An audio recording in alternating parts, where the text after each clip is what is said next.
Catéchisme de l'Église catholique, la célébration du mystère chrétien, l'économie sacramentelle. Où célébrer?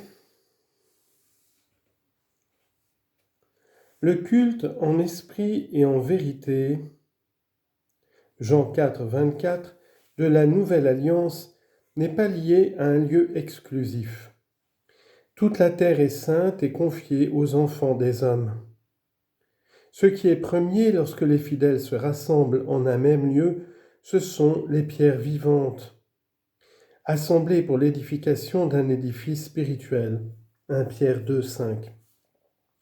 Le corps du Christ ressuscité est le temple spirituel d'où jaillit la source d'eau vive.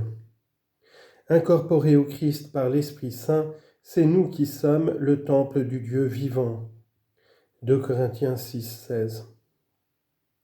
Lorsque l'exercice de la liberté religieuse n'est pas entravé, les chrétiens construisent des édifices destinés au culte divin.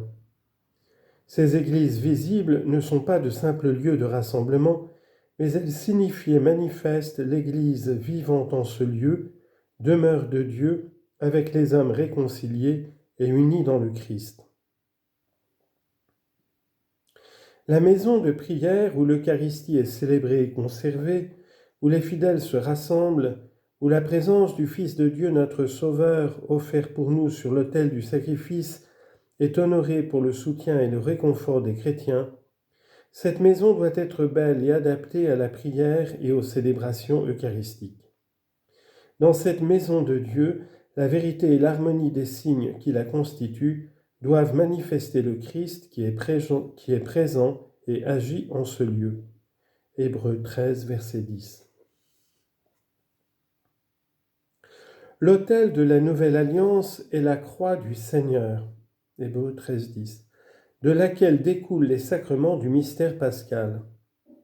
Sur l'autel qui est le centre de l'Église est rendu présent le sacrifice de la croix sous les signes sacramentels. Il est aussi la table du Seigneur à laquelle le peuple de Dieu est invité. Dans certaines liturgies orientales, l'autel est aussi le symbole du tombeau. Le Christ est vraiment mort et vraiment ressuscité.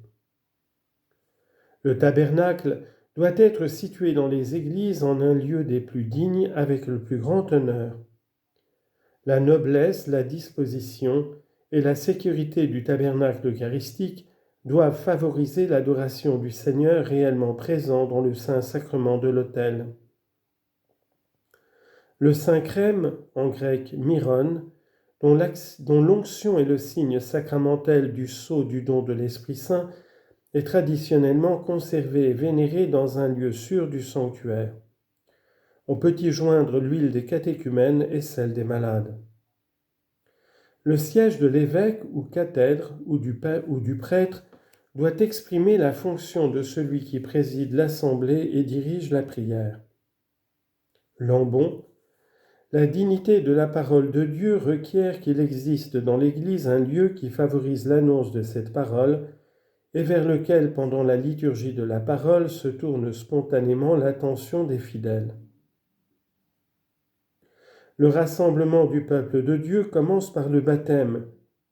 L'Église doit donc avoir un lieu pour la célébration du baptême, le baptistère, et favoriser le souvenir des promesses du baptême, l'eau bénite. Le renouvellement de la vie baptismale exige la pénitence. L'Église doit donc se prêter à l'expression du repentir et à l'accueil du pardon, ce qui exige un lieu approprié à l'accueil des pénitents. L'Église doit aussi être un espace qui invite au recueillement et à la prière silencieuse, qui prolonge et intériorise la grande prière de l'Eucharistie. Enfin, l'Église a une signification eschatologique. Pour entrer dans la maison de Dieu, il faut franchir un seuil, symbole du passage du monde blessé par le péché au monde de la vie nouvelle, auquel tous les hommes sont appelés. L'Église visible symbolise la maison paternelle vers laquelle le peuple de Dieu est en marche et où le Père essuiera toute larme de leurs yeux. Apocalypse 21, verset 4. C'est pourquoi, aussi, l'Église est la maison de tous les enfants de Dieu, largement ouverte et accueillante. En bref, la liturgie est l'œuvre du Christ tout entier, tête et corps. Notre grand prêtre la célèbre sans cesse dans la liturgie céleste, avec la Sainte Mère de Dieu, les apôtres, tous les saints et la multitude des humains qui sont déjà entrés dans le royaume.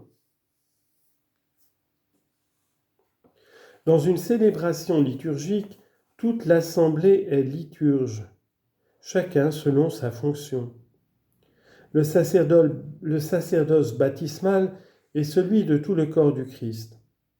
Mais certains fidèles sont ordonnés par le sacrement de l'ordre pour représenter le Christ comme tête du corps. La célébration liturgique comprend des signes et des symboles qui se réfèrent à la création, lumière, eau, feu, à la vie humaine, laver, oindre, rompre le pain, et à l'histoire du salut, les rites de la Pâque. Insérés dans le monde de la foi et assumés par la force de l'Esprit Saint, ces éléments cosmiques, ces rites humains, ces gestes du souvenir de Dieu deviennent porteurs de l'action salvatrice et sanctificatrice du Christ. La liturgie de la parole est une partie intégrante de la célébration. Le sens de la célébration est exprimé par la parole de Dieu qui est annoncée et par l'engagement de la foi qui y répond. Le chant et la musique sont en connexion étroite avec l'action liturgique.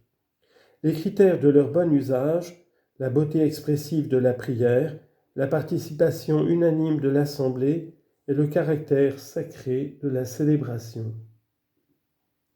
Les saintes images présentes dans nos églises et dans nos maisons sont destinées à éveiller et à nourrir notre foi dans le mystère du Christ.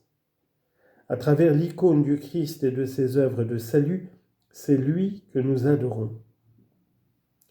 À travers les saintes images de la Sainte Mère de Dieu, des anges et des saints, nous vénérons les personnes qui y sont représentées.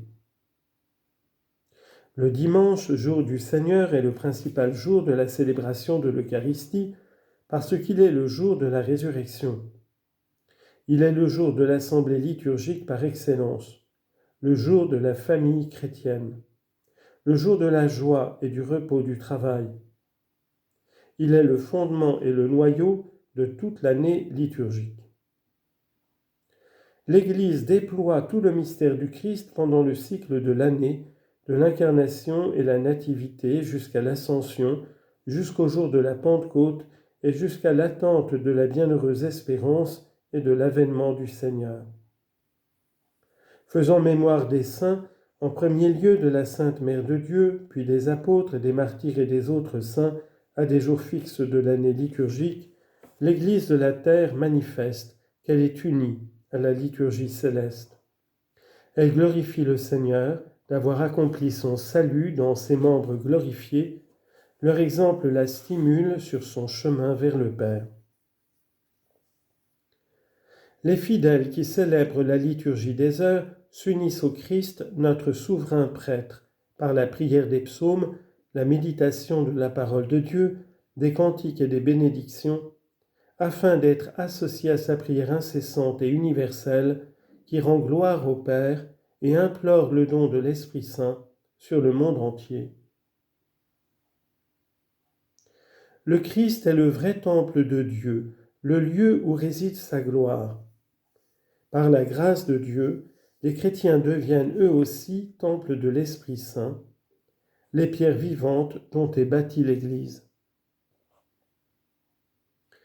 Dans sa condition terrestre, l'Église a besoin de lieux où la communauté puisse se rassembler.